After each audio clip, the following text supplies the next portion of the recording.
ในปีคริสต์2021เดือนสิงหาคม2 วัน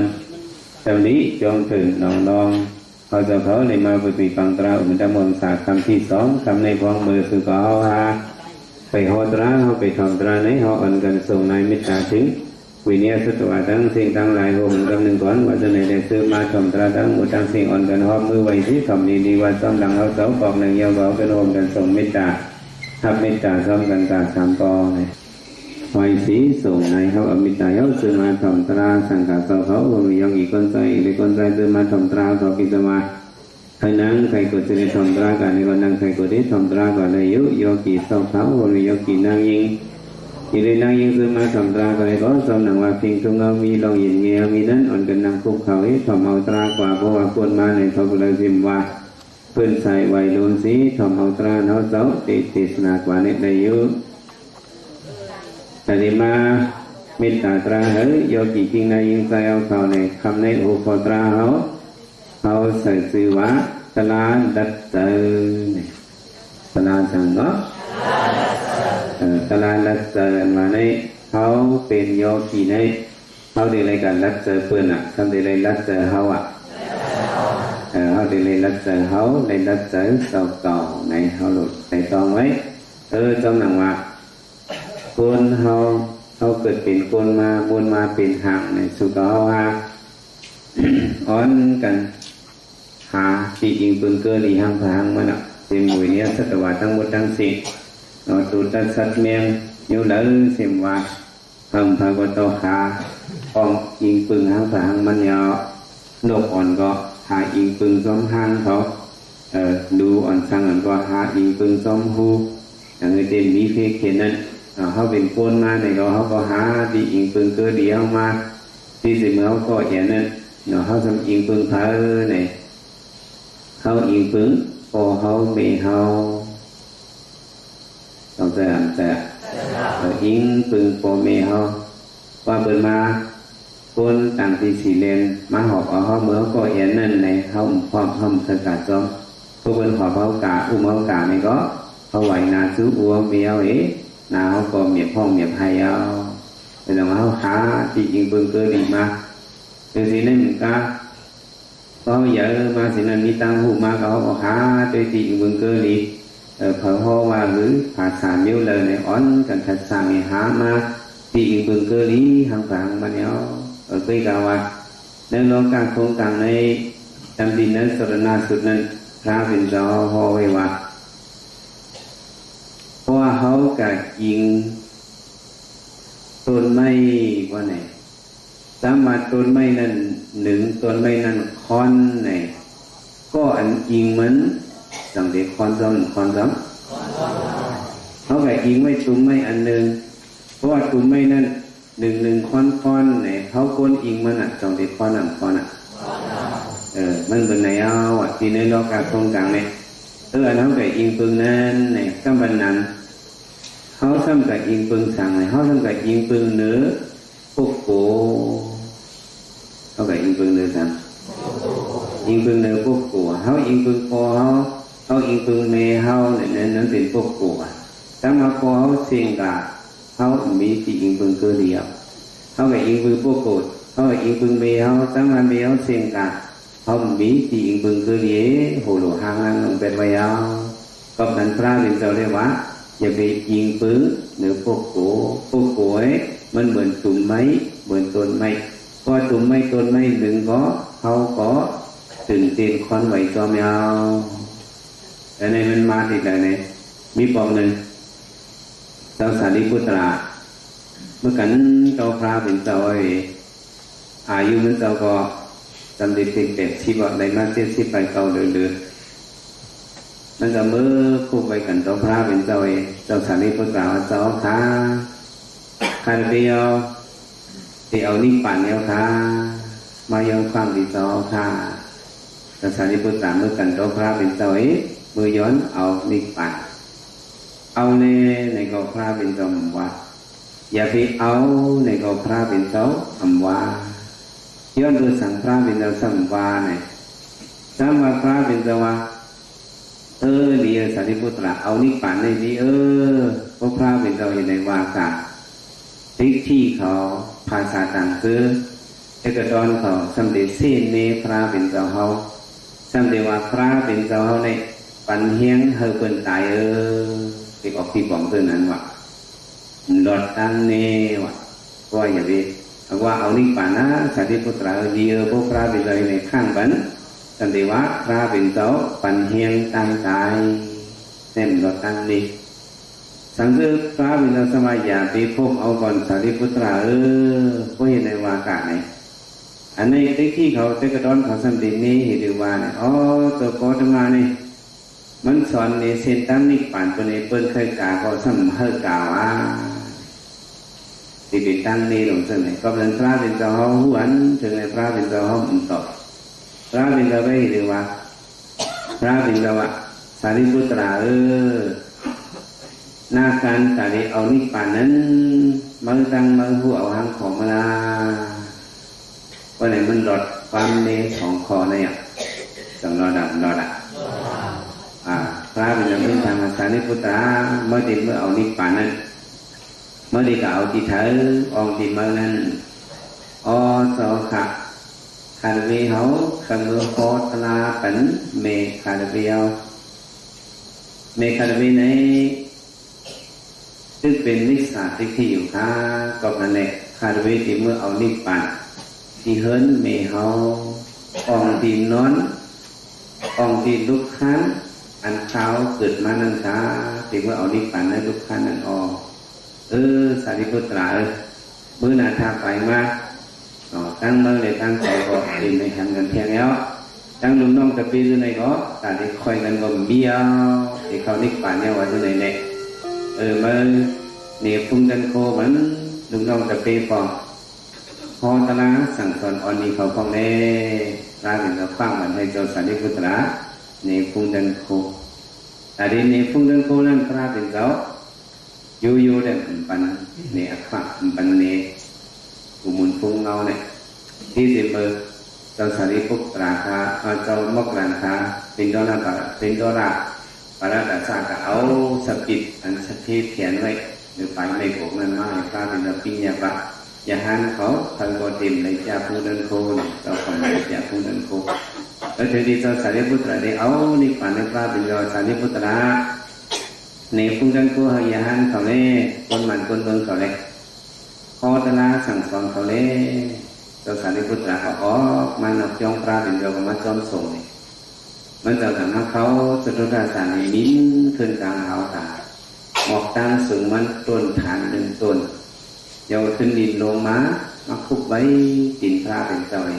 ขึ้นดินขึ้นกับสูงต้นไม้ฐาน2 ต้นขึ้นลงมาไว้ใกล้ขึ้นดินขึ้นกับ3 ต้นขึ้นลงมาไว้ขึ้นดินขึ้นหมอกตั้งสูงมัน4 ต้นขึ้นลงมาไว้ผ่าดินพระเป็นเจ้าหนังดินพระเป็นเจ้าขึ้นดินขึ้นต่อถึง7 ต้นตั้งสูงเหมือนกันเลยลงมาดินขึ้น7 ปอกแล้วก็ขึ้นเลยกลางหาวโหตลาสั่งสอนมันอย่าหันลูกน้องตะเปมันเจ้าอย่าไปลืมตลาอย่าไปลืมทลาในโลกการว่านั้นโลกการมันเป็นอะไรโดยมีลองทบกันก็มีลองผัดกันอย่าไปลืมพระเป็นเจ้าอย่าไปลืมพระท่านเจ้าแต่เขาเจ้าเด้ที่ปนเมื่อดีราชโจที่วันนั้นต่างๆที่เมื่อเอานิพพานตัวมันจะว่ากันไหนลงมาต่อยหันเขาก็ได้สติสังเวชตราจะเป็นผู้ดุสินก็ให้ก็เดินเขาก็มาทำซีว่าเจ้าอย่าไปพมกลางทางไหนก็ทำซีไรมันจะก็พ้นมือปฏิเดินเมมันก็แถวกับที่เฮิรนเมมันไหนก็เมมันเป็นนายสารีปุณนี้ได้มีลูกชาย4 ชายลูกหญิงลูกสาว3 ลูกไม่ตั้ง7 ก็ในมาเป็นตะบีพรายเป็นยาหันตาเสียงเพื่อก็เป็นเมทัลหอยสัมตึกเป็นมิสาติชีสัมตึกยุ่งยั้งจะมาคนทางอยู่เอาอยู่ตั้งเอาผิดไว้เนี่ยเจ้าสารีพุตราใครมุ่งชอดพอเมมันมาจ่องปอกมือกับกระเทือนตอนเจ้าเจ้ากระเทือนก็ขึ้นน่ะมันเจ้ามีปากกามันเจ้าลำขึ้นมาปวดวันหลังมันเจ้าลำขึ้นมามันเจ้ามาเป็นขี้หัก2 มวนเลี้ยงขี้ออกเลือดหักออกเลือด ย้อนโดยสั่งมันจะทำในเป็นไหนเป็นยาหังกายสมาธิออกเดินหักออกเดินไหนตัดก่อนวันหลังตัดหนึ่งมันเป็นตัวก่อนเด้งตายเอาตัวเด้งตายเอาเนี่ยปีนหนังกายลงสมาธิกายมันหรอกสมาธิจิตเดือดกายมันเนี่ยมันบอกจะล้านไหนถึงที่กายออกนำมามันหันปีนลงตัวนั้นมากินเดือดกายมันเนี่ยมันกับก้อนเอาปีนั่นเนี่ยเอามาตั้มใส่เลยดินเอาส่วนดินมันตึกใส่ก้อนหลังปีนั่นเนาะปีสมมติลมอ้อมมันเอาส่วนดินมันตึกใส่อย่างเงี้ยเลือดตื้อจิ๊บออกตั้งก้นตั้งโหปีเอาปีตัวนั้นตายละวนอันนั้นดังเกิดมาบางป่าที่เดียวว่าสักกังวะว่าฮาโตประแจงวนวันหลังเท่านี้มันเหมือนเรื่องน่ะหมักล่อกินซ้อมหอยตินโวนั่นเอาพวกมันดังเกิดมาการดีเลยขามยาวต้องได้แบบมันจะตั้งคืนหักออกเลยเกี่ยวเลยคืนเพราะมันหักมาหนึ่งกำก็อ่างเคยในสมบูรณ์เต็มกว่าเดือดมันกับพวกออกไปตั้งใจก็สมบูรณ์เต็มโดนลงไปนอกใจมันจะสุนทรเอากระถอกเหมาลายอะไรถอกเหมาลายอะไรเช่นนั้นดีฟังเหมือนนั้นจะมีคนที่สีเจ้าลงมากันก็สารนิบุตรหลายมายอนเฮดเวียวิสะมันส่งความมีน้องใจกับสนใจแล้วคนยินคนสัญญาลงมาให้กับมันส่งว่ามีน้องใจกับสนใจแล้วคนทางลงมากันก็แบบมันจะว่ามีน้องใจเขาลงมาเขาเยอะหรือว่าเขามาไว้ขึ้นมือกันเมนสั่งมาถามเป็นเผยลงมาอันเลี้ยงสีอันเป็นเผยอันเลี้ยงมาอันเดียวเป็นเผยอันเลี้ยงเป็นเผยมากันก็ลูกเขานั่นเราสารีพุทธะทางวันนั้นเป็นคนดีสีนามเมืองคนอินปาเสียมคนสางเนี่ยลูกเขาเนี่ยเมียเสียคนสางเลยเนาะเมื่อเจ้าเป็นหลักเนี่ยคนสางอันนั้นในเมื่อพ้องพระเป็นเจ้าเกิดนั้นเนี่ยมันได้เป็นคนมากังจองกันด้วยว่าเมื่อพ้องพระเป็นเจ้าเป็นพระในสังพระเป็นเจ้าลูกเมืองเจ้าหนึ่งสารลงมาเมืองคนในสังคนผีให้ก็เป็นกังจองไงเนี่ยปาดุนดาพระเป็นเจ้าก้อยพระเป็นเจ้าต่อเมียเนี่ยห่อตราบันเดงเป็นโซดาบันไก่มันจะก็เอานิพพานกับท่านนำมันจำเรียงเมย์มันในจังเนี้ยคือลูกเขาในหัวตนาดีมาปันเขาในยังในลืมลาสั่งมันมาเข้าอ่อนหนึ่งกับหมักอ่อนหนึ่งเข้าอ่อนหนึ่งกับหมักอ่อนหนึ่งลูกน้ำซุปนาอ่อนหนึ่งก๊อกหมักซอกอ่อนหนึ่งกีบก็เป็นเมย์ในดูมันมาว่าลูกใจเป็นยาห้างขาเนี่ยมันต้นดูทางสีปอกอ่ะมันแค่เจอลำกันนะพระพุทธศาสนาพุทธประมาอ่อนลองยิงมันลองใจมันกะเฮ็ดยาห้างแต่โมเห็นมันจะล้ามาเมียวหนำคนย้อนเขาเป็นสัตว์เทตรงไหนมาอ่อนลองยิงลองใจมันกะเฮ็ดคนย้อนยิบสปิดตามไปหาย้อนกินเข้าไปในอาเกาหลีปืนน่ะมันก็จ้าเจ้าสารีพุทธะทีนี้เจ้าสารีพุทธะมาตราปนนั้นเป็นโซดาปันเขาเนี่ยขึ้นเตะก็ในดูหันลุมนาสังมาเนี่ยคือนั่นก็เจ้าสารีพุทธะเอานิพพานไปได้เมย์มันในต่างเนี้ยคือเนี่ยมาคุยยีคำมันนี่แหละทบออกคำมันเป็นรอบเป็นเชิงนี่แหละมาเหตุจะทัดคำลงหาปากที่ผู้สอตุกใจมันเจ้าว่าช่างโจเขาใครก็น้องใจมันเจ้าสุนตาจังเอาถัดหลุมนั้นใส่ในสปีนี่แหละมือจูดีพระเป็นเจ้ามือทบยาเจ้านันดานได้ไงเอาสปีนั้นมือนี้เจ้านันดาเจ้านันทางไม่เป็นสาเป็นหลุมถัดโตหลุมถัดเกี่ยวที่อาเขาเจ้าสันติพุทธานันทาเนี่ยพวกหันเรื่องนั้นก็เจ้าอนันดาเนี่ยมันยื่นเลยให้น้ำตาทุกมิตรอย่างมิตรตรงนี้ออกตั้งสปีในมือจูดีพระเป็นเจ้ามือว่างไผ่นาพระเป็นเจ้าเองอนันดาเนี่ยน้ำตาดิ้นออกให้พระเป็นเจ้าให้สร้างอนันดาคาราเบสิไลเจ้าสันติพุทธา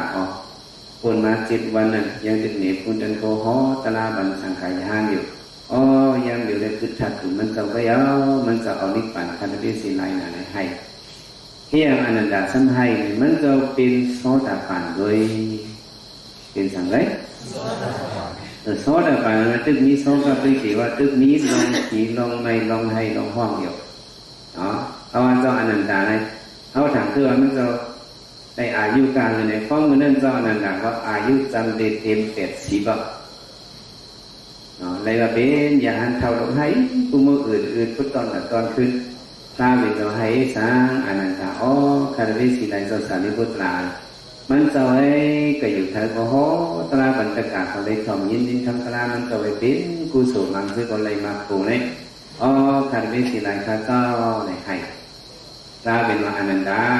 cầu hô cái dự sáng ô mi lòng thốtกันnày có hú cả thì mi lòng phạtกันnhau lòng mi anhนั้น ในเดิมเป็นสังขารสัพเพสิงขารนิสาสังขารทั้งหมดทั้งสิ้นอัมมันอัมติอิสิวะสุเววะพระสุเววะเนาะอ๋อมันมีมาวันก็วันอุปมือคือตั้งตายในสังมาอึมผัดนิพพะสังขารตายเนี่ยตาเป็นเจ้าห้อยอ๋อจะอยู่ที่คาตาว่าอนันดาลองอิงปึงกันว่านั้นเนี่ยว่าเขาแต่อิงปึงตนไม่กับอิงปึงตุ่มไม่ถ้ามาตุ่มไม่หนึ่งกว่าต้นไม่ค้อนกว่านี่ก็เขาก็สร้างเต้นไว้สั่นค้อนจอมยาวกับนั้นเองจะไปยิงปืนพวกโกเมื่อนั้นมันว่ายิงปืนสังสาริพุตระยังจากไหนสังสาริพุตระเอานิพพานกว่าเนี่ยเจอเมื่อก่อนดีโหหลวงห้างล่างเป็นไว้ยาวสมัยสมัยยิงปืนกองพระเอาพวกโกยในยิงปืนกองพระว่ากองพระเป็นจะเอานิพพานกว่าเนี่ยก็ซื้อทิมมิติยิงปืนเอากับนั้นเองจะไปยิงปืนพวกโกว่าที่ยิงปืนเขาเนี่ยเป็นอิสังเลยอันนี้อันนั้นนาทอก็หินาทอปรสิยาปืนต่างก็นั้นเจอที่ยิงปืนเจ้าเก่าว่าเจ้าเก่าก็เยอะว่าที่ได้ขึ้นยิงปืนตัวเจ้าเก่าว่าเขาได้ยิงปืนยิงปืนตัวเจ้าเก่าอันนั้นเป็นยกีอันนั้นก็เขาได้ยิงปืนตัวเจ้าเก่าไว้ที่ได้ยิงปืนยิงปืนพวกโกเย่หน่อยนั่นเด้มันคืนก็คนนั้นดูหายตายกว่าเขาก็ติมมิติยิงปืนแล้วทราบเป็นจังหวะอันนี้อันนั้นหนาชอเขาติไหนยิงปืนตัวเขาคุยเดียวเขาทำติไหนเห็นขึ้นยิงปืนตัวเขามาคุยตัวเขาสมีสั่งติยิงปืนมันเนี่ยมังเสื้อตึกหนุนตึกกันมีหมามีแห้งเนี่ยเขาเจออย่างยิงปืนแห้งเขาเขาเป็นคนใหญ่คนแห้งหลงยองเขาสารบอกเขาเปียหน่อยองนักก็เขาเปียหับนักก็เขาเปียเนี่ยยิงปืนคือดีแห้งเขานั่นน่ะยิงปืนคือดีแห้งตัวเขานั่นเองเพื่อการแห้งตัวเขานั้นตั้งมาจากไหนพอวันนี้เขาไม่เนี่ยเขาอยากมาอายุกี่มาเข้ามาเอาเนี่ยเขาก็ยอมถ่วงเขาสานะขอสองเขาจะตีเลยเอาจากไหนตีเลยเอาวันไหนแห้งตัวเขานั้นยิงปืนอะไรได้ย่อมังซื้อทำได้ว่าเขาเป็นสติของคนมีดอกยิงปืนแห้งเงินเขาเลยย่อตั้งมาสองเงินเขานั้นเสี่ยงกับเมี่ยงกับในติยิงปืนอะไรวะยิงปืนอะไรมังซื้อติยิงปืนตั้งห้างดีเขาเท่ามากตั้งห้างดีเขานั้นเป็นตายยิงปืนอะไรก็เพราะฉะนั้นยิงปืนตัวเจ้าเก่าเขาทำได้ยิงปืนสั่งมันวันไหนจริง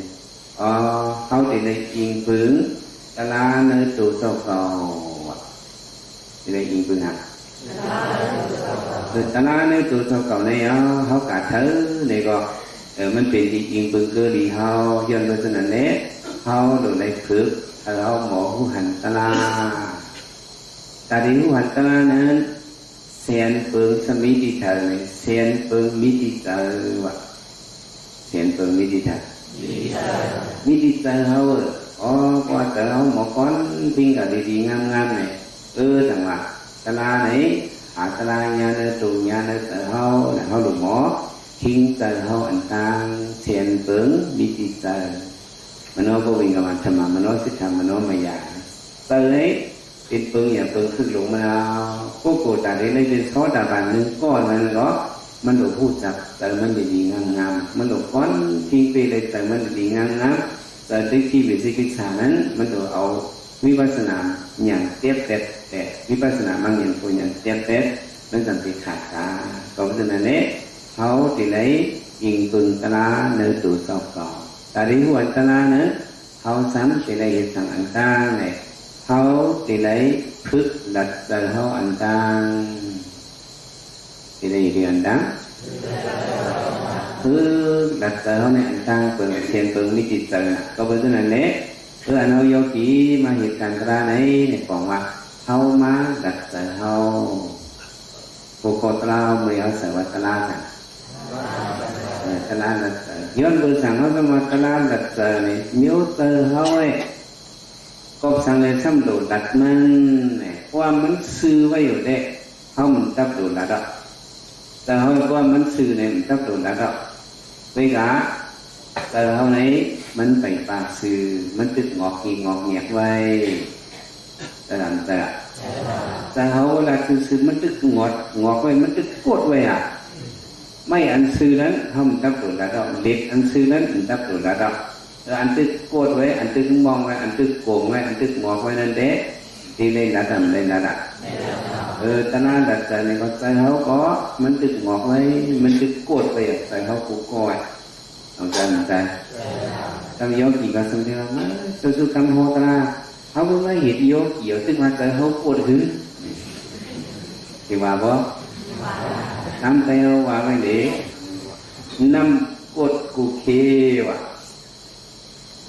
นำส่งกดกูเคนำเมาส่งสื่อโกดังนำกดกูเควะนำกดกูเควะเต็มที่เต็มใจกดกูก็อ่ะโกนเอาเลยทำใจเขาเมียนั่นเมียน่ะดูเล่นมิดนะเดี๋ยวเขาว่าเขาทำใจได้ถือกัดแต่เขาหน่อยทีเดียวเขาสมัครใจเขากดไว้ทีเดียวตัวเสียสมาวัดเขากดไว้ทีเดียวพระเป็นเงินสมัครใจเขากดไว้เนี่ยเขามาด้วยสารการฆ่าอันมีบอกหนึ่งดอกคำพระเป็นเจ้าเป็นเจ้าคำหลวงเมืองกระนาสีมันจะทำยิงปืนปืนดีไว้เจ้าเป็นสิกาบูชาหาเจ้าเป็นสิกาบูชาหาเจ้าอยู่ที่ลอยกันมาจนไหนเลยพอถึงข้าวตุ้งซ้อมมาตุ้งซ้อมเลยห่อมิ้นเนื้อกลางหามาตุ้งซ้อมเลยห่อยาวขึ้นมิ้นมือที่ลอยกันมาจนไหนเมื่ออยู่เช้ากัดเย็นเลยมาตุ้งซ้อมเลยห่อกวนก็เห็นนะเนาะเนี่ยตั้งจะห่อคำปรณสีก็มืดคือกันค่ะก็เห็นนะเนาะเนี่ยต่อคำปอกหนึ่งสังฆทานเนาะเดินกับพี่สิกาพุทธาหาเจ้าไหมเจ้าเขาท้าคาราเบต่อเขารู้ว่าเจ้าเขาเห็นอยู่สิแหละผู้หันตลากว่าดอกคำพระเป็นเจ้าเขามาในโคเขาเอาใส่ยังไงเกี่ยวเสียงเงินคำต่อเขามีเต็มทนไม่แม่เขาโหลสังอ่ะเต็มมันเต็มเบื้องเขามีเต็มทนไม่ละเฮ้ยเราอ่ะดอกคำพร้าวไอ้มันจะดูเอาไหนมันจะเว้นดูตั้งหูไปใครตั้งหูเปิงเดียวใครอีกทางเปิงเดียวตั้งหูเมียวเลยนี่ตั้งหูเมียวติดออกม้วนก้นดอดมันจะหักตะลาน่ะดอกคำพร้าวเป็นจะหักกระดิ่งเส้นสาหักตะลาเทียมสร้างไปมีมากกว่าคุณจ๋าล้วนตารางศึกษาในเทียมสร้างไปมากแต่ไม่ยากโตเป็นสิ่งที่ต้องถามหาเจ้าเขาเห็นดูล้วนตามาจำใครมีเสียงในคาร์เวียอีกหนึ่งโตเป็นสิ่งที่ต้องถามไม่หนึ่งถามมาว่าถ้าการสอบคำเขาเจ้าโมเป็นมาเป็นสิ่งที่ต้องถ่ายเขาเป็นคนหิดนาเป็นสัตว์เขาเห็ดนายฮะมีไตก็กันสองก็เห็ดนาโฮมกันว่าเห็ดนาหมังก็ทำเด็ดใบมาคอแห้งหาแห้งเคยกินน้ำไหนทั้งคือสองก็สัมปากับบกน้ำหังผ่าหังมันวะเนาะหมกน้ำเตาน้ำหังผ่าหังมันเอาไม่โบกไม่โบกกันหันเห็ดบกน้ำไม่ป้ากับหมกน้ำหังผ่าหังมันเขียนไว้อิงโตไม่อันเนี่ยเขาเผลอเฮือมาเราก็เอากินน้ำเผลอน้ำมันเราคำที่สี่ก็ต้องถ่ายไถหน้าเห็ดหน้าเฮือมาเอาเนี่ยต้องไม่น้ำเนี่ยกินกำลังไม่กินน้ำมันอ่ะฉะนั้นกำลังมันก็กินน้ำมันก็ยองด้วยหมกน้ำมันซ้ำเมาไว้วะเป็นทางไว้ก็เมาไว้ใน น้ำเลยกึดน้ำหนักกึดเสียนแล้วอ่ะอ๋อน้ำก็จำเนียนนะยองด้วยหมกน้ำซ้ำเมาเลยtừมันก็ยองด้วยหมกน้ำไตกองทำตึกนักตึกว่ะหนังไตก็ไปน้ำตึกหนังอะไรนั่นจะด้วยหรือออกคนเอาว่ามันหนังว่า คนนั้นก็กินเป็นเมียนนี้ก็เหตุการณ์มากำมาเต็มที่สังกีเนาะเพราะว่าเป็นปอกมือกันซ้ำตาอยากไม่ซ้ำเฮ้ยทำไทยกินน้ำมาก็เต็มที่สังกีเนาะคนนั่งปอกเมียนเนี่ยนำไตก็ได้ตึกนำก้นสู่การมันไปตั้งหันในเราตีรักกินน้ำมันวะแต่ก้นเราเนี่ยก้นเสือก้นไปทำไมล้อมตัวไตกองมันจะเป็นกลมเหล็กหน้ามันตั้งหันก็ได้ไหวกันนะเนี่ยวะเนาะแต่จับจิกเอาหมกกันไตกองใหม่มาอึกมาก้นน้อยเร็วเติร์กดหลงเอาไว้ว่าอะไรกินน้ำเปิลในสันติกินอีเทียนก็กินดีมั้งโดนมังคุพยาลงไปแล้วกินเตกินว่าแล้วอึกมักไงเราเจ็ดปานเนาะไอ้กองต่างหูคิ้วโดนในไทยหน้ามันเอาขึ้นมาอยู่ไทยหน้าตรงไอ้กองอย่างย่อวันหนึ่งเที่ยวกะมันเอาคอมือกับขาสองก็มือกับอัดนั่งอัดในเอาดีๆงามๆนี่มันเอาขึ้นมานั่งไว้ใต้กองตึกสีกินหนคืออัดนั่งไปปลายมันนั่งเหี้ยวนเหี้ยไอ้เบยเขาซ้ำออกเลยสั่งไอ้กับลักกินน้ำใต้กองเอาไว้จะเลยเสือจะเลยโคดาตั้งจูตั้งตัดกลมต้นลักสังเปิดมาสีโยเหียงบุยแต่เราถึงที่มากดที่มางอกกับลักกินน้ำใต้กองเขาในเจ้าผู้ดีเฮ้ยเนี่ยการอาผู้สมดีนะเนี่ยเขาไปเฮ็ดตัวอิจเจนก็เขาวนขึ้นจอมาจังวนพวกเป็นคนสื่อเจ้าผู้ดีนะสื่อคนดีนะแต่มันดีหรือว่าเขานั่นแต่ลักกินน้ำมันอิจเจนได้มันผิดสังมันดีในย่อมในว่าในตัวมันเด็กเราพูดแล้วในห้องหมดสั่งตั้งผิดตัวเจ้าต่อกันมันนั่นไปละมันก็เหตุผิดก็ตัวเจ้าเก่าขึ้นฟังมันเสียก็เลยเราก็นักกินน้ำมันไข่นี่เป็นฉันนะทำเรามันซื้อมาก่อนหรือมันเราเตียกมาเองก่อนเนี่ยมันดีในย่อมมาที่ตัวมันนะนอกคำพิเศษกับผู้ชายนี่ก็ว่าแต่เดี๋ยวในปีมาหมดมาแล้วเหี่ยงกับนักกินน้ำมันนักนวลนั่นดีนักเปิดนั่นดีพวกสัญญาณนักเหตุปอกเนื้อต่างปอกม้าสันติหัดมาเที่ยงสิเนียเที่ยงต่างปอกม้าเส้นติหัดเที่ยงสิเนียเที่ยงติหัดนักนำสิเนียที่เอานักอิดนักขอดในกาในไว้มาก็จังเป็นผู้นักหลงเอาสิเนียบอกว่าหนกท่านก็สิกาบุญถาเจ้าไปเนี่ยมันดักใจมันหนักดักนั่นใจมันอันใครรักนะเนี่ยมันหัวมันดีมือหน้าท่าไปมาตาดินรักปืนเลือดปืนอันไว้เกาติมหีดาวเนี่ยไม่บอกว่ามันดัดใจมันเนาะต้องระดับเจอเขาวนมาเคยรักปืนเขาเด่นกับรักแทงสีปอกเอารักปืนเนี่ยดีจังเลยตกขี่ตกกระเปกันนะรักเนี่ยดีเนี่ยวนขึ้นดีใจมันนั้นเนี่ยดีงามวนนักเจอมาหนึ่งในปารมีมันจะกดเต็มคนมาก2-3 ไปเส้นกำขาเนาะในสร้างเทียมสร้างปารมีมาก2-3 ไปเส้นกำขาซึ่งสิกาโบดีเนี่ยมันหอดถึงมากเลยของมือตึกนักเจอมาหนึ่งนั่นไหนนอกคำพิสิกาพกถาในได้สีมักสีป่วยเป็นพิสิกาพกถากว่าเป็นสังกัดแบบนี่มันเป็นค้อนดีดัดใจขอบสวรรค์แล้วแต่อันรักอย่างนี้ในรักใจรักนั่นนี้พอถึงเป็นพิสิกาพุทธาค่ะถึงนี้ว่าไตกอมันอับเนื้อเมียวเนี่ยมาเห็นเอาโคมันเองกาโอ้ยเขาเมื่อว่าไหนที่มันนั่งไว้กาเมื่อนยังสั่งในก็มีเฮือนเอาไม่ต้องเป็นสาก็มีเฮือนเอามือก็มือกันนะเขามือพี่น้องสุขเกิดติดมองไว้กันแน่อย่างมือก็มีเฮือนเอาเมื่อเป็นสั่งได้ก็เมื่อสำคัญกันไม่ไว้ก็เป็นพิสิกาพุทธายว่านั่นน่ะว่าเป็นพิสิกาพุทธาเป็นนุ่งโคคนเฮือนเอาเป็นนุ่งไม่ขาดองสั่งการคนโหก็เป็นไว้เป็นถามหัวลม มันจะว่าสังมาเอามือมาลึกในกองหัวมันจะว่าคนหัวจะกิ้งป่านกับต้องพูดดันโคยเนี่ยสื่อโคมันว่าเย็นเป็นผ้าเดินสั่งการกาวันนั้นก็ไม่ต้องมิ้นกาที่ใบกันนำบัตรหน้าเมื่ออยู่เศร้าไอ้ที่ท่านต่อขั้นเขาจะได้ในหลักใจเราไอ้เนี่ยแต่หลักเขานั้นปันนั้นเป็นในหลักใจเนี่ยเอ็ดที่สิ่งการพุทธามาอ๋อสาธุการเจ้าการในหลักที่เลยเกิดขึ้นต้องรักอันนี้อดก็เจ้าของหมดนะแต่สาธุการเพราะในเจ้าป้าใหม่สองเจ้าจะมีหรือเป็นพิสิกาพุทธามาหิตือทุหันตนามาถ้าการเจ้าหอคันเมื่อเขาไปเป็นพิสิกาพุทธาเขาเป็น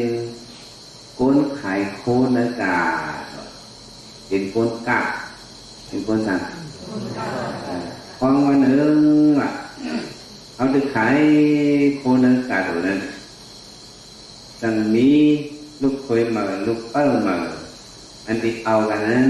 ในมาหาซื้อเขียนซื้อโคพอเมื่อเป็นมาซื้อที่เขียนเขาว่าเขาขายโคนเขาขายลูกขายให้เขาว่าซื้อเขาว่าเปิดที่ว่าอะไรหันลูกเปิ้ลเหมือนก็สำคัญดีว่าหางดีว่ะเนาะเพราะหันลูกเปิ้ลเหมือนก็หางดีในเจ้าขายเสียงเนาะคำที่ถึงก็ประกาศขายโคนมันคือว่าเกิดจากลูกเป้ามาหางนี้ก็เลยอ๋ออีวันก็เป็นมาหางนี้เนาะอีสาวก็เป็นมาหางนี้ถ้าตั้งก้อเหมามันเห็นเรียบกันสิช่างเป็นเก่าไปเรียบสินั่นนี่แต่ไอ้กูดันเปิ้นเอาหูโถมันเหมือนเราโคตรเปิ้นเนาะก็เป็นเหมาในหางนี้ถ้าเป็นเก่าสิเรียบหนังหือก็ได้ในอีสาวก็ได้เห็นเนี่ยแต่มาเตยกูดันcô đằng nàng người tôi đi đây ý tôi đi phát cái ai có hành tài ứ để tớ mình buồn mai ạ nàng người ý sao có đi phát tớ nó phải đâu tôi đi thì hối nàng người ai có đăng ý có đi tiệc cái nến tôi đi đi cả xì nó kia mà để tớ mình có như này à con đầu con má sư cô mà này con chóm cảnh diêm như vậy con pai hoặc cảมันจะจอมเอาสังจะจอมปวดไปหน่อยnó cột trong đằng quần có đi ở dưới lúc tới đằng là có hàng lý tới đằng là có hàng lý có đi ở nó này cả trong cột ở này vuông lại chém lại mực là này có đi bóp thịt cái lạiมันđi quả tăng lại có đi vuông cái cọp cái này vuông khơm đi về cả đi đây ý coi nếu vuông gạo vuông khơm này ống đượt mày đúng mà tăng tuổi đang kinh mà đó đớt mày mà tăng tuổi đang kinh hử bút đẹp mà hạ có hiền làอย่างเจอในโหดแต่ก็สั่นมากขึ้นนะมันสั่นสติอะไรขึ้นนะอย่างเจอไล่มันก็ไอ้หนอมีหมายตัวนั้นตอนนั้นเคยเกิดโคตรในก็ได้ทิศเมียนตกตามอีสัวก็เป็นในพวกเดือดไม่เจอทั้งใครที่กัดเคยโคตรเป็นได้พวกกับโคตรตีเลยจะเลยตุกนาไล่ไม่ลงโคตรเป็นในดีแต่เคยกัดโคตรเอามีบรรทุกคนหนึ่งจ้าน้อมดิมเนี่ยวนเห็นมีกัดเกิดมานะอยู่ในกัดนั่งขายโคตรมันจะขึ้นในนั้นเห็นนักเกิดมานะเจอใจโคตรเป็นการมีสู้ในมันดีมือหนามาเจอมีไว้ก็ดิ่มปันมันเป็นเนี่ยมันเสาเมดัดแต่มันเมดัดทางนั้นได้ไปดัดอันอิดอ่อนๆเราไม่ต้องดัดไปดัดปันโคตรแห้งมือหนามาเห็นอันนี้อยู่ในใจมันจะก็เป็นสิกาพุทธากว่าเป็นทางกว่าส่วนที่มาเป็นสิกาพุทธาตัวตลามันนั้นในการเอาตลาเธอจะไว้เนี่ยเปิดดูมาซื้อโคมันเทียงลุงเขาใครเขียนซื้อโคหนังไงล่ะมันแต่ละตามันเลยถึงตัวอยู่เนาะก้นไข่โคไข่เสียงอะไรนั่นที่เลยนั่งในหลับตาที่เลยมึนตาที่เลยมึนตาเนาะที่เลยมึนตาใครมาซื้อเขามันก็หลุดหลอมตัวไปสิในทำใจทำได้ตายนั่งไข่โคไปว่ะคนหลับตายนั่งไข่โคเลยเป็นอะไรอะไรเป็นมันหลักตัวกังเดี๋ยวหัวก้นไข่ซื้อไข่โคไข่นั่นเสียงไงแล้วเราลับตาได้เหมือนกันตัวในมื้นตากลางๆเห็นด้วยตัวนั้นเดี๋ยวมาซื้อเขาเดี๋ยวเป็นทางเข้ามาเดี๋ยวเป็นทางออกมา ถูกป่ะครับผมตุ้มตอนตัวหนุ่ยนานหลักตาสุ่มไรตรงไหนไรด้วยการกัดบุจีมีกับว่าคนหลักตาไข่โคมีมาเลยตัวติดการยิ่งก่อนเลยยากองเมื่อเจ้าเห็นคอยปีก้อนคำที่เลยถึงคำบุจีคอยถึงคือน่ะคนมาห้องคำคนนั้นตัดเชียงก็มีคนไข่โคนึงบุจีกองแต่ตัวคนห้องคำปั่นบ่อยมาตัวเที่ยวเป็นการตัดเชียงของมือคนเลี้ยงอ่ะนั่ง3 คืนเลย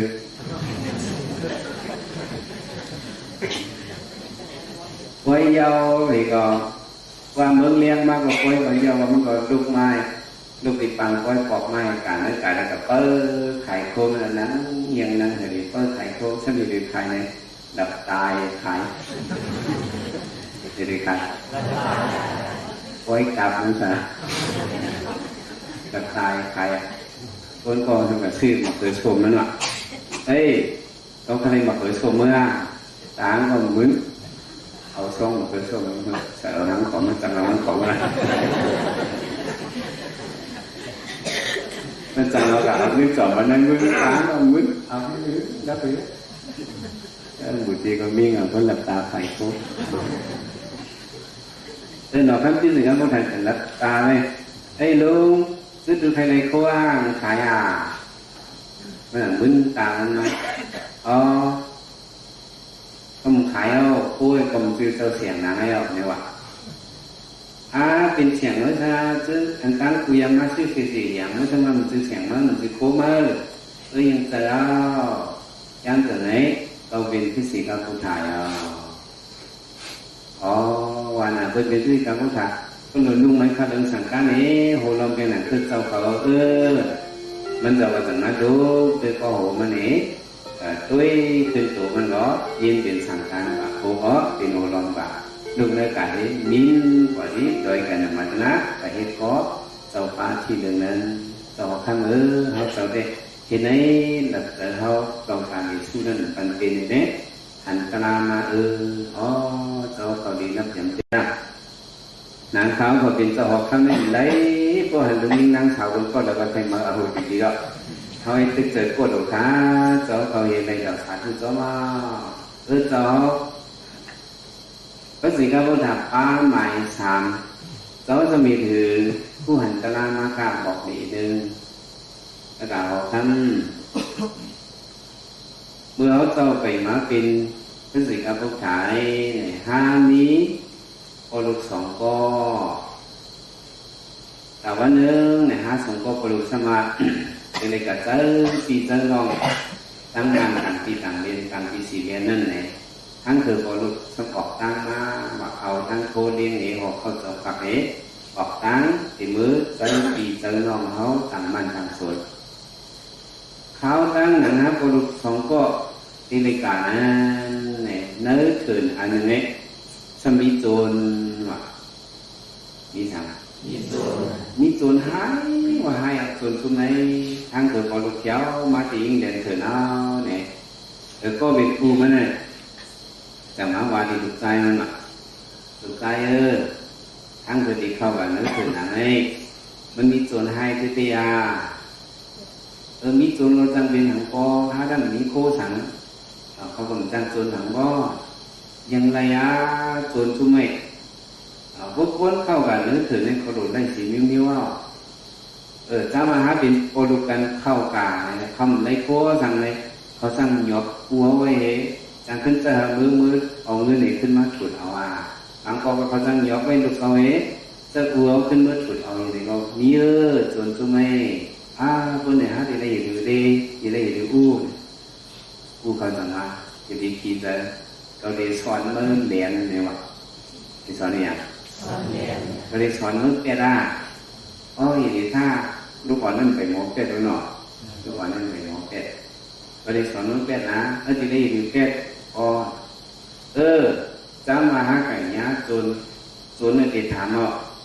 คือเป็นโปรตุกนาเนี่ยเมื่อเราจะเรียกว่าอำเจอในหน้าเป็นในเป็ดออกคาถูกใจหรือว่าออกคาที่ได้เจลูกขอ7 จังๆมาในเข ำหมอเป็ดคำปลาหมอเป็ดหรือก่อนเนี่ยนี่ก็อันสอนเขาให้เป็นก้นหลงเตือนทีนี้แล้วได้อยากอย่างเขาพี่อวดให้ผู้หญิงน้ำอาอวดเนี่ยก้นหลงเตือนเป็ดงงก่อนเนี่ย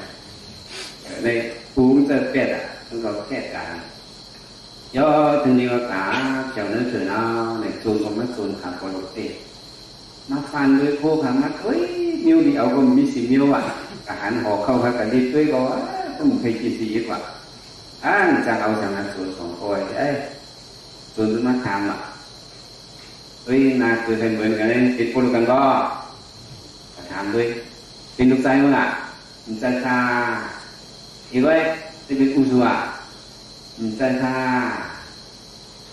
เฮียเดินมาจนกันลูกใจถึงหมดเป็ดแห้งก่อนหาเงินมาหันกันอินอีกเขาถือในมาเลยมันก็มีเกาะเขาก็มีคอยเลยหามาจนกันเลยซื้อมันว่าสั่งเราต้องหู้เนี่ยว่ะหมดเป็ดว่ะหมดเป็ดส่วนก็ว่าไอ้เสือเตี๋ยวจังเอาสั่งคือสองคอยเนี่ยจังเอาสั่งนี้อีกว่ะโดยก็ปล่อยขาดสังก็ปล่อยกว่าแต่ว่าการใช้ว่าหมักเน่านอนซีคนมีเปิดหลักต้องเมียน่ะมีคนกองมันแค่สั่งคนมีเลยแต่วันผู้รักมันมาเข้าเฮินมันว่ะสุมาย่าหน้าถือเฮินคุ้งมันก็ยินเสียงผู้รักผู้รักเดินเดียวที่มันรักเฮินก็ว่ายินเสียงผู้รักมามันจะไปกับเมียเช่นว่าไปกับเมียนึกตึกอันหนึ่งไปกับเมียนึกตึกผู้รักของเขามาในห้องมันเนี่ยมาสอกปันด้วยโคเลี้ยงอันนี้เอามีสีเมียวผู้รักว่าเมื่อเกี่ยนเราเคยโคเมียวแล้วก็มีเอาสีเมียวหาขึ้นกับหันตึกกันเหมือน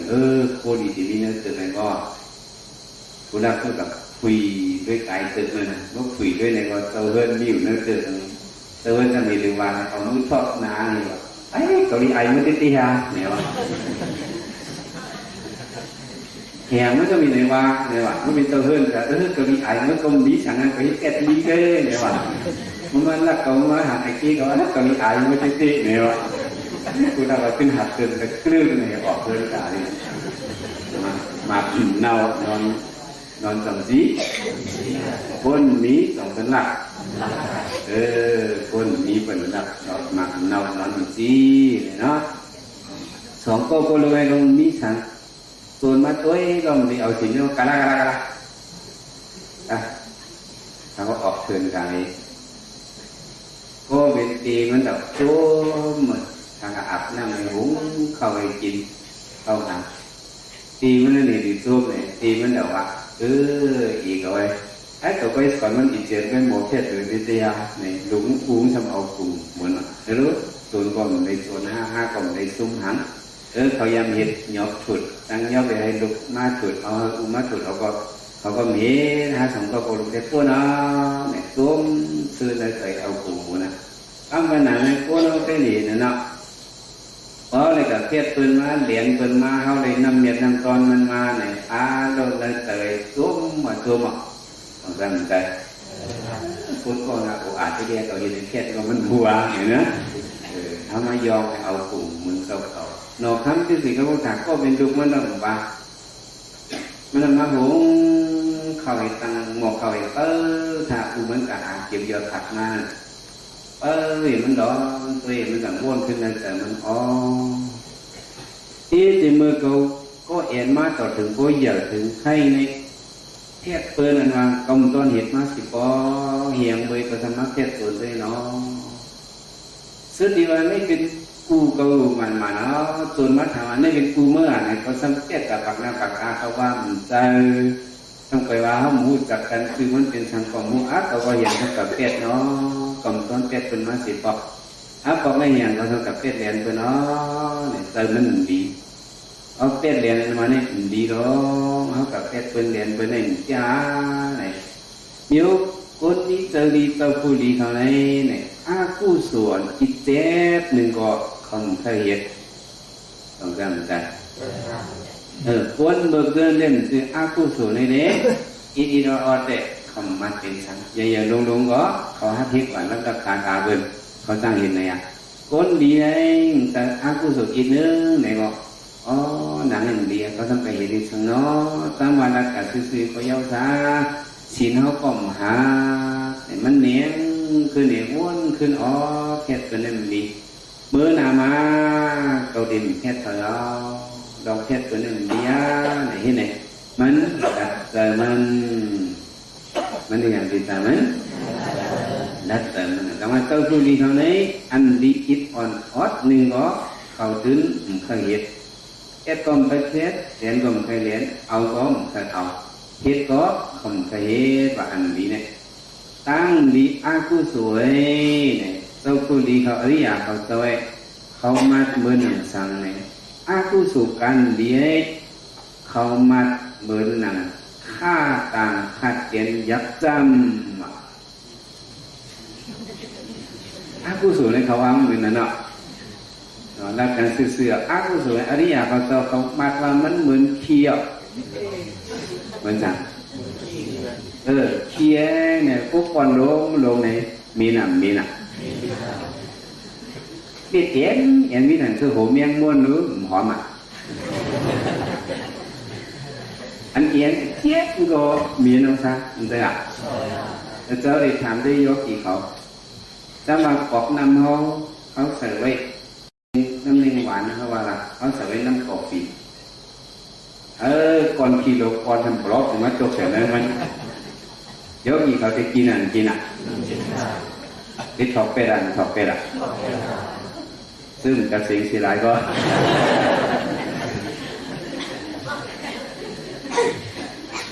ที่ได้ดีเสียดังดีห้างอ่ะอันนี้ถอกไปจนเสื้อล่างกอกมันเป็นจริงๆแค่เอาก๊อกมาก็เอาไม่ซึ่งนี่มาใส่แทงน้ำเลี้ยงหวานอันบ่อยมันย่อก็ไม่จำเป็นมันจะก้อนขี้ลงเป็นก้อนขี้แอนอ่อนนี่กันหัวเมียงม้วนล็อกตกเสร็จแล้วมันนั่นรู้ย่อกี่เขาที่ถอกไปละซึ่งตัดสิ่งดีเลยที่ว่าอีเจียนนี่มันเป็นสิ่งที่เคยเลยที่ออกแยกไปเลยอ่ะ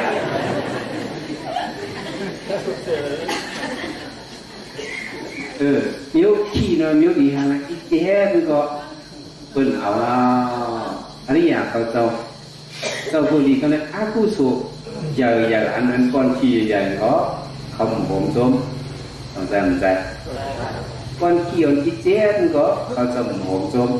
ผมเคยเห็นผมเคยเอาผมเคยกินต้องใจคนผู้ดูสิเท่านั้นสิว่าตั้งผิดอีกว่าแค่แล้วคงเป็นสังเกตออกไปเด็กๆก็อย่าไปเห็นนะจังเขาดูเหตุสังเกตดูเล่นดัดใจเขาอะไรเหตุสังนะแต่เราถึงที่มันแล้วแต่มันเอาเนาะในส่วนในเลี้ยในนักแต่มันไหลมันเจ้าเป็นสิ่งการพุทธากว่าเป็นนังกัดตีงกับมาห้องนะแต่โคตรเขาล่ะเขาดูกินข้าวข้ามเอามันใจนั้นนี่ราคาอ้อมก็มันจะลุกมาเอาก็เป็นที่สิ่งการพุทธายเอาเนี่ยก็มีล้วนขึ้นตัวมันเองก็มีลุกด้วยก็หัวก็เป็นหัวลมกันลุงมินไม่สังการก็มินกะจู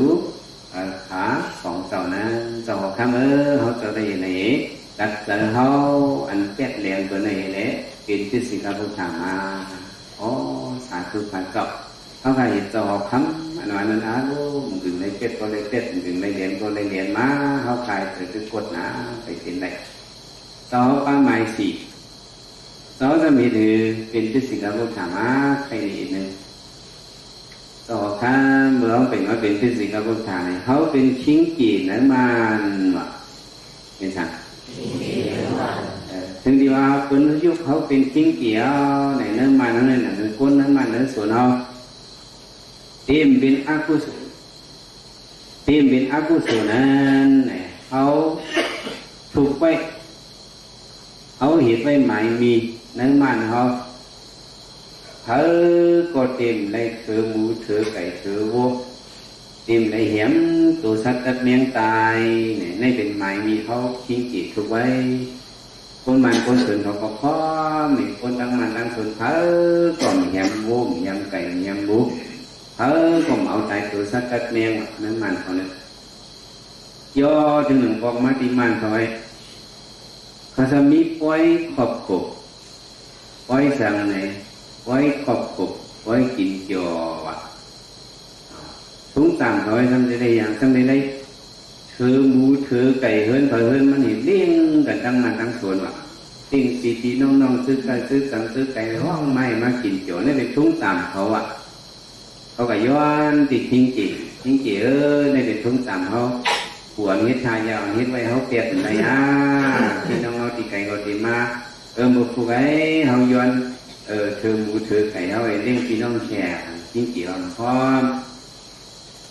เป็นทุ่งต่ำเขาว่ากับอุกกันในห้องกันมาตั้งสูงตั้งเกียรตั้งมันตั้งส่วนปัญหาว่าจริงเกี่ยวเมื่อข้างปัญหามันทำไร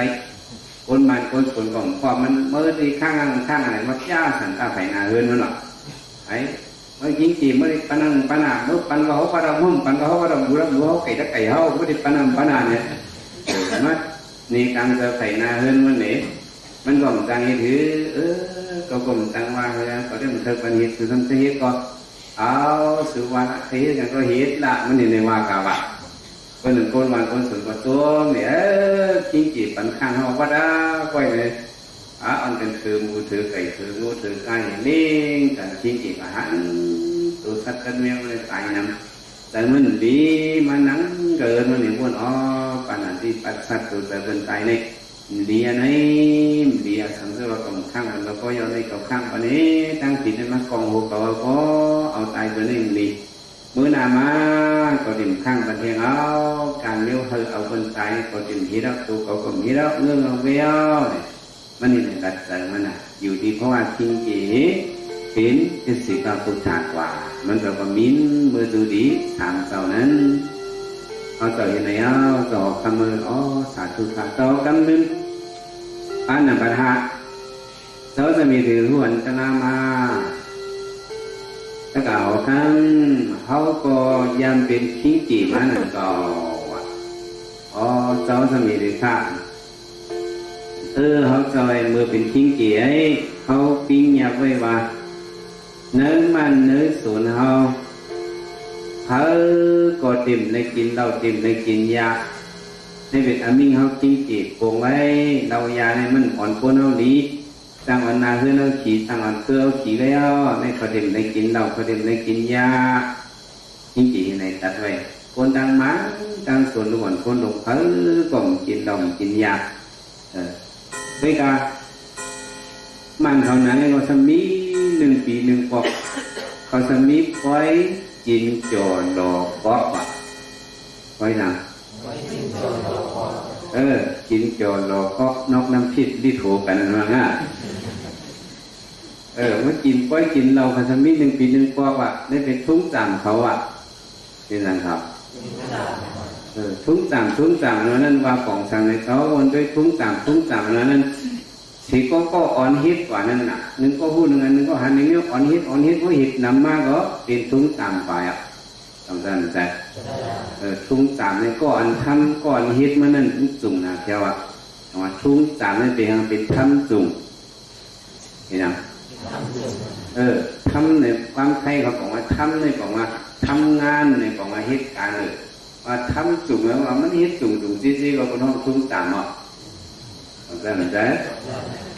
เขาใน1 ปีมี1 ปอกเพื่อกินเกี่ยวหลอกก็กันในทิ้งจีข้างไปนั่นกับข้างไรเราในมันดีมันก้อนมีคนด่าคนเขาต้องการแต่ยังแต่ในเมืองขี่เรากินอย่างมากคนเมาเราในขี่โมโตก็ในหอก้าก็คำปันหอกหนังไอ้แก่ที่นะจ่าคนเมาก็มันก็หอกกับตองกันว่าก้าตองกันปากล้ำในคนเมาเราตองในก็คือเปรียบชิดหรือในเป็นคนเมาเราหอกผ่าเป็นตองเป็นในเขาว่าไหนที่เขามีตาทางเลยนะว่าเขาได้กินเรามาแล้วเขาเชี่ยวยกไปในปันหอกก้าเอาใส่ขอบไปเลยในแก่ที่นะเขาจะฟ้องมันมีไว้มีฟ้องนี่ก็คนตรงใจเขาจะมีอย่างตั้งผู้ แต่เอาสมัยเนี่ยเอาเราเห็ดก็กำลังเอาเราเอาใหญ่ก็เลยตกซุ้มเตี้ยๆเจ้าตกซุ้มนั่นเนี่ยไปกันนะเจ้าอีดูคนขี้เราขี้ยาเนี่ยเจ้าอีดูเขาเตี้ยๆยังซ้ำอีดูเขาเนี่ยเขาหมู่เขาเห็นผิดเลยถ้าว่าเขามีตั้งสู้ต่อเราเฮียาเนี่ยเขาได้ตอนไหนแต่ที่ตอนเราตอนยาเนี่ยจะเลยเอาตั้งหูไว้ตอนพวกเอาตั้งหูไว้ตอนไหนมึงตอนใดตอนนี้ตอนไหนให้ดูสำคัญเลยว่าตอนไหนเนี่ย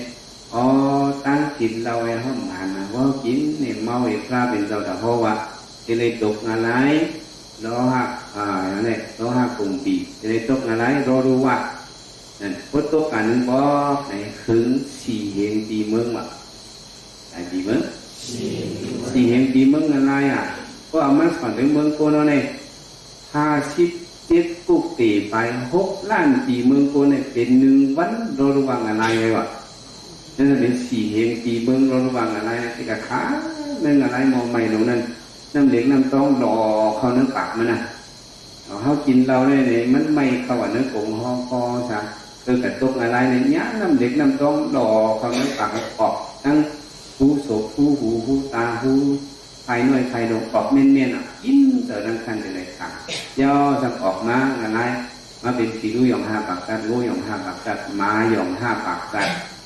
ถ้าเป็นสัมเป็นก้นหยองก็ถามว่าก้นหยอง5 ปากกัดสมุนไพรก้นหยองเนี่ยอันนั้นก้าเพราะว่าเนี่ยเป็นก้นหยองเนี่ยอันนับกัดเลยวะถ้ากล่าวเขาน้องๆ2 ยามหันก้นหยองก้นใจหยอง2 ยามหันก้นยิงหยอง2 นี้เฮียงเขาตัวนี้สมหยองในสัตว์ก่อนวันหลังเขายังเป็นขี้เราขี้ยามาวะเขาหันเพื่อนบนแก้วเขาหันก้าวบนแก้วแล้วเขาคอยนึกแต่แล้วต้องการใจ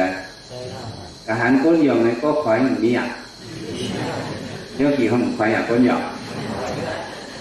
มันคอยที่เจี๊ยแต่มาปุ๊บคอยเขาอยู่ไปกินเหล้าเนาะก็กินเราไอ้ที่ก้นหยองนี่มันกุจาระโถงก็ป้าเนื้อโถงก็ใส่กุ้งเยี่ยมมอเขาหลงร่างสีปอกซื้อเครื่องมาเกิดเลยมันโดยยุปุยุคอยขยองพวกขยองก็อ่อนกันเป็นแล้วพวกกินเรากินยาได้ก็กล้าเป็นเราเพราะว่าที่ได้เป็นก้นหยองอันนั้นได้เพราะว่าอันนับกันได้ไหนก็เป็นไหนที่จีก็ปั้นเนี่ยเขาก็มาย้อนในการใส่ย้อนกินเราเฮ็ดไว้ก็ขึ้นก็ที่จีจังมาเอาสุวรรณสุก้นหนังเขาก็กินเรากินจ่อหลอกก็นอกน้ำทิพย์ที่โหกันก็ได้ขึ้นห้องยาก็พองก็ตายมันก็เติมลีเราในลีเนี่ยมาว่าเนี่ยรักแต่มันเบื่อนานเราในตัวเขาก็เต็มกินรักแต่เราที่ไหนเป็นที่สิ่งที่ผู้ถามมาจะออกคำเนี่ยเขาเจ้าเนี่ยít ổn nên họ đất rồi họ lại nên men nhau rồi họ mang hiện nhau kỳ này có họ cả thì lên đã đâu rồi cốt rồi ngọc họ này thì lên đã làm lên đã đặt tới rồi tới nó vô kỳ mang năng ra thì thằng này lại 1-2 วันđây mang năng ra có cái kỷ niệm không cha sĩ đó cộng bữa có tại cô đã cọ mau đi